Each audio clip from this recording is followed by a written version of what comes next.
మరికొద్దిసేపట్లో భారత్కు చేరుకోనున్న అమెరికా ఉపాధ్యక్షుడు JD Vance ఈ సాయంత్రం ప్రధానమంత్రి నరేంద్ర మోదీతో భేటీ. వాన్స్తో ద్వైపాక్షిక అంశాలపై చర్చలు జరుగుతాయని విదేశాంగ శాఖ ప్రకటన. నేడు సివిల్ సర్వీసెస్ డే వేడుకల్లో పాల్గొననున్న ప్రధానమంత్రి.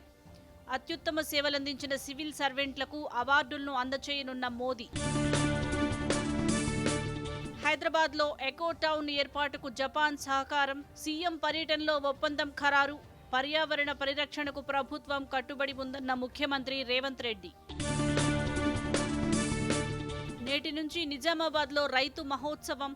ఉత్సవాలను ప్రారంభించనున్న మంత్రులు.